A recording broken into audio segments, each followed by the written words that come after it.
Assalomu alaykum do'stlar. Men ismim Anvar Baxtiyorov va bugungi videoda sizlarga shaxsan o'zim foydalanadigan bir zo'r texnika bilan bo'lishmoqchiman. Aynan shu texnika orqali men hayotdagi va ishdagi samaradorligimni 10 barobarga oshira olganman va umid qilamanki, bu usuldan foydalanganingizdan keyin siz ham samaradorligingizni kamida 10 barobarga oshira olasiz. Videoni boshlashimdan oldin, usulni o'rgatishimdan oldin sizga savolim bor. Sizdan hech shunaqa holat bo'lganmi? Ya'ni qiladigan ishlaringiz juda ham ko'p. Nimadan boshlashni bilmaysiz. Nimani boshlashdan bilmaganingiz hisobiga dangasalik qilasiz, ortga surasiz va shuni hisobiga sizning miyangizda ko'p zadachalar, ya'ni tasklar, vazifalar to'planib qolganini hisobiga sizdan ko'p energiya oladi. Hech sizda shunaqa holat bo'lganmi? Agar bo'lgan bo'lsa, hozirroq pauza qiling, videoni pastga yozing, izohlarga yozing. Shunaqa holatlarda nima qilasiz? Ya'ni sizda ishlar juda ham ko'payib ketganda, tartibsizlik boshlanganda, ya'ni nimadan boshlashni bilmaganingizda nima yo'l tutasiz? Hozirroq pauza qiling va izohlarga yozing. Yozgan bo'lsangiz, men ko'pchilikda ko'radigan holatim aynan shunaqa holatlarda, ya'ni ish ko'p bo'lgan paytda, nimadan boshlashni bilmaganda, tartibsizlik bo'lgan paytda ular ikkita ish qilishadi. Birinchisi, hech narsa qilmaydi. Ya'ni ishni ko'pligini hisobiga dangasalik qiladi, bo'ladi. Hamma narsani ortga suradi va hech narsa qilmaydi. Bu birinchisi. Ikkinchisi bo'lsa, keladi va hamma vazifalarni birdaniga qilishni boshlaydi. Ya'ni ko'pchilik qanaqa qiladi? Vazifalarni yozadi va hammasidan ozgina qilishni boshlaydi.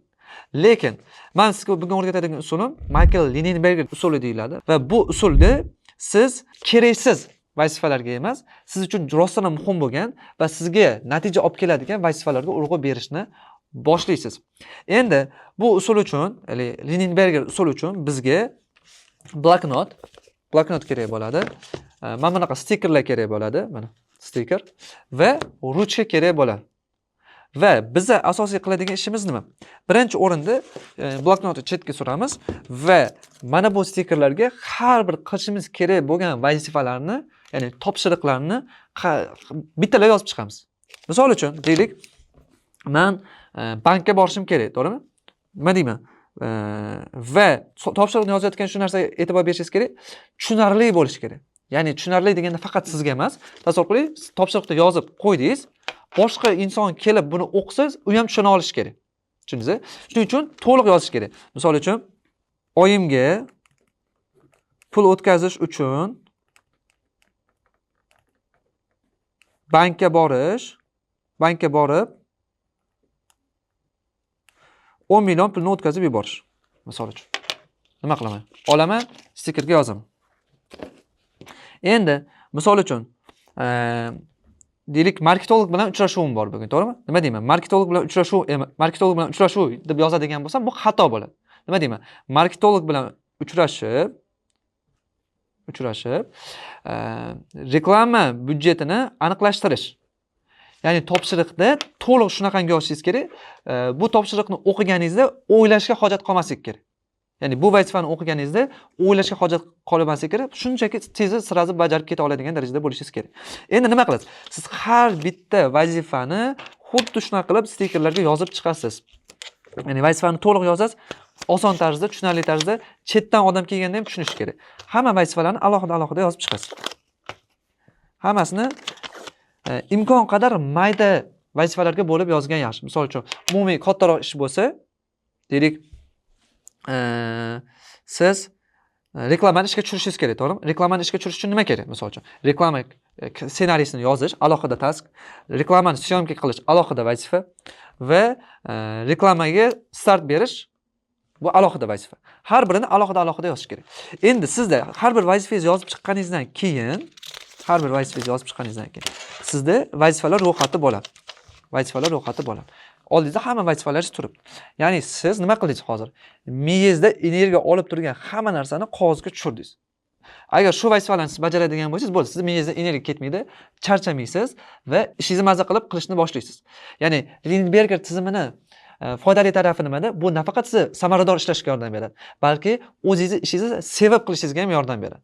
Endi har bitta zadachalarni yozib olganingizdan keyin, vazifalarni yozib olganingizdan keyin, endi bloknotni olasiz. Bloknotni olganda sizga 3 ta qism kerak bo'ladi. Nimaga? Chunki biz vazifalarni 3 ta qismga bo'lamiz. 3 ta chuqur turdagi vazifalarga bo'lamiz.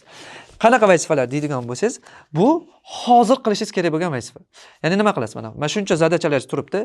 Eng muhimi nima? Eng muhimi nima? Eng muhimi mana shu ish bo'lsa, deylik mana shu birinchi betiga qo'yaman. Ya'ni bloknotni ochganda, birinchi betda turish kerak. Bo'ldi. Nimaga? Chunki men hozir fokusimni aynan shu vazifaga qarataman. 2 soatdan keyin emas, ertaga qilishim kerak emas, bir haftadan keyin emas, bir oydan keyin emas. Aynan hozir qilishim kerak bo'lgan bitta zadachani olaman, faqat bittasini olaman-da, mana shu betga yopishtirib qo'yaman. Endi ikkinchi betini ochaman-da, mana orqasini ochaman. Men bugun qilishim kerak bo'lgan ishlarni bu yoqqa joylashtiraman. Mana bu ishni bugun qilishim kerak, bu ishni bugun qilishim kerak va mana bu ishni misol uchun bugun qilishim kerak. Demak, birinchi betga qaytaman. Birinchi betga hozir qilishim kerak bo'lgan zadachani yopishtirdim, vazifani yopishtirdim. Ikkinchi betga men bugun qilishim kerak bo'lgan ishlarni yopishtirib chiqaman. Demak, bugun qilishim kerak bo'lgan ishlarni yopishtirganimdan keyin men 3-4 ta bet ochaman-da. Men nima qilaman? Bu hafta davomida, deylik mana bugun dushanba bo'lsa, men hafta davomida nima ishlar qilishim kerak? O'shalarni yopishtiraman. To'g'rimi? Men hafta davomida qilishim kerak bo'lgan ishlarni yopishtiraman. Hozir bir juda ham muhim joyi bor, diqqat bilan eshiting. Aynan shuni bajarishingiz kerak bo'ladi. Yopishtirib chiqqaningizdan keyin, deylik, mana shu hafta davomida qilishingiz kerak bo'lgan ishlarni yopishtirib chiqdingiz. Shu hafta davomidagi ishlar. Endi nima qilasiz? Oxirini ochasiz-da, oxirini ochib turib, siz keyin qilishingiz kerak bo'lgan ishlar. Ya'ni bugun, ertaga, shu hafta qilishingiz shart emas, lekin mana shu ishni qachondir bo'lsa ham bajarishingiz kerak. Deylik, bunaqa vazifalardan sizda bir nechta bor. Yozasiz, stikerga yopishtirasiz. Yozasiz, stikerga misol uchun yopishtirasiz. Bu nima? Bu bizni qachondir qilishimiz kerak bo'lgan ishlar. Bugun emas, ertaga emas, bu hafta emas, qachondir lekin mana shu vazifalarni bajarishimiz kerak. Bularni orqa tomonga yopishtirasiz. Demak, nima qildik? Bizga 4 ta bo'ldi. 4 ta bo'ldi.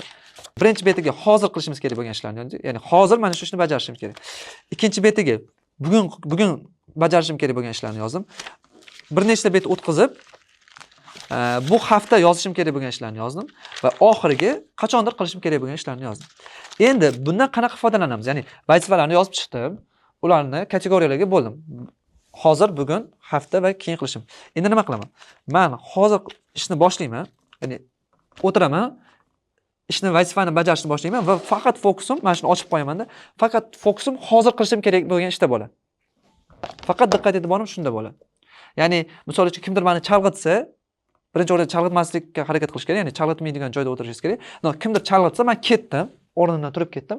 Qaytib kelganimdan keyin qaysi vazifani qilishim kerak ekan deb o'tirmayman. Men aynan mana shu vazifani bajaraman. Chunki meni daftarimning birinchi betida, bloknotim birinchi betida shu vazifa turibdi. Tushundingizmi? Ya'ni sizda chalg'ituvchi faktorlar bo'lsa ham, qaysidir chalg'isiz ham qaytib kelib yana shu vazifani davom ettirib ketasiz. Odatda bizda qanaqa bo'ladi? Qaysi vazifani qilayotganimizni bilmaganimiz hisobiga boramiz. Chalg'itadi, kimdir qaytganda boramiz, boshqa ishimizni bajaramiz, qaytib kelib yana nimadan boshlash kerak degan savol bo'ladi. O'shaning uchun bu bizga asosiy fokusimiz shu narsada ushlab turishimiz kerakligini bildiradi. Demak, bu ishni bajarganimizdan keyin birinchi qilishimiz kerak bo'lgan ish buni nima qilamiz? G'ijimlab musorga tashlaymiz. Bu bizga dopamin beradi. Qaysi vazifani bajarib bo'ldik. Shunaqa holatlar bo'lgan menda oldin, misol uchun bitta qiyin ish, o'ylayman shunga 2 kun, 3 kun vaqtimni sarflashim kerak. Lekin zadachalarni ketma-ketligini bo'lib olganim hisobiga, kriteriyalarga va muhimlik emasligiga qarab bo'lib olganim hisobiga va fokus bilan ishlaganim hisobiga, misol uchun 2 kun, 3 kun qilish mumkin bo'lgan ishni men yarim soatda tugatganman. Yoki bo'lmasa 20 minutda tugatgan holatlarim bo'lgan. Ya'ni juda ham samaradorligingizni oshirib yuboradi. Endi nima qilasiz? Bu ishni qilib bo'ldingizmi? Chetga olasiz va ikkinchi betni ochasiz. Ya'ni bugun qilishingiz kerak bo'lgan ishlarni ochasiz. Qaysi birini bajarishingiz kerak? Eng muhim qaysi? Yana olasiz, o'sha eng muhim bajarishingiz kerak bo'lgan ishni. Endi buni birinchiga qo'yasiz. Yana buni bajarasiz. Tugatganingizdan keyin olib tashlaymizda, yana bugun qilishimiz kerak bo'lgan keyingi muhim vazifani olasiz. Xuddi shunaqa tartibda fokusingizni, diqqatingizni bitta narsada, bitta vazifada ushlab turasiz. Xuddi shunaqa ketdi keyin. Misol, yana bitta muhim qilishingiz kerak bo'lgan ish, har kuni kechqurun yotishingizdan oldin siz nima qilasiz? Hafta davomida qilishingiz kerak bo'lgan ishlarni ochasiz va ulardan ertaga qilishingiz kerak bo'lgan ishlarni ko'chirib bu yoqqa o'tkazib qo'yasiz. Ya'ni mana hafta davomida qilishingiz kerak bo'lgan ishlardan ertaga qilishingiz kerak bo'lgan ishlarni o'tkazib qo'yasiz. Va ertasi kuni siz uyg'onganingizda bugun nima qilaman degan savol bo'lmaydi. Sraz olasizda vazifalarni bajarib ketaverasiz. Xuddi shunaqa. Ya'ni Ertasi kuni olasan, bugun menda 4 ta vazifa bor ekan, qaysi biridan boshlayman? Shundan eng muhimi shu. Ketdik. Birinchisiga o'tkazaman, shuni bajaraman, davom etadi. Shu saykl, shu aylana qayta-qayta davom etaveradi. Menda oldin juda ko'p, misol uchun bizda zadachalar bo'ladi biznesda va marketingda ichida juda ko'p ishlarim bor, sotuv bo'limida ichida juda ko'p ishlarim bor, produkt bo'limida juda ko'p ishlar bor. Ya'ni tartibsizlik chiqish ehtimoli meni hayotimda juda yuqori. Chunki biznes bilan shug'ullanaman. Shuning uchun ham bu Leninberger tizimi menga juda katta yordam bergan. Hozir misol uchun kunlik 2 soatda hamma vazifalarimni bajarib tugataman. Aynan shu usul orqali. Nima uchun endi ba'zilar bo'ladi, telefonda o'zini vazifalarini yozadi. Notion yoki bo'lmasa mana bunaqa zametkalarga o'zini ishlarini yozadi. Lekin buni minus tarafi nimada? Shaxsan o'zimda bo'lgan muammo, har doim men telefonda nima vazifa qilishimni ochganimda menga qanaqadir xabar keladi yoki telefon keladi, bo'lib chalg'ib ketaman. Telefonda yozish mumkin, lekin telefonda chalg'ituvchi faktorlari bor. Shuning uchun mana bu tizimga o'tadigan bo'lsangiz, ya'ni bloknot, ruchka va stikerdan foydalanadigan bo'lsangiz, bu sizga juda katta yordam beradi samaradorligingizni oshirishga. Albatta foydalanib ko'ring. Agar siz ishingizda tartibsizlik bo'layotgan bo'lsa, ish qilishga dangasalik qilayotgan bo'lsangiz, muhim zadachalaringizni, vazifalaringizni orqaga surayotgan bo'lsangiz, aynan shu usul ishoning rostdan ham yordam beradi. Chunki aynan o'zimning tajribamdan o'tgan. Usulni ishlatib ko'ring, sizga foyda bersa, albatta izohlarda yozib keting. Nimani tushundingiz? Ertadan buni ishlatasizmi yoki yo'q? Albatta izohlarda yozib keting va keyingi videolarda qanaqa mavzularni olib chiqishimni xohlaysiz, qaysi mavzularda gapirishimni xohlaysiz, bularni ham yozing. Aynan izohlarda ko'p berilgan savollarni keyingi videolarimizda men ochib berishga harakat qilaman. Videoni ko'rganingiz uchun rahmat. Keyingi videolarda ko'rishguncha.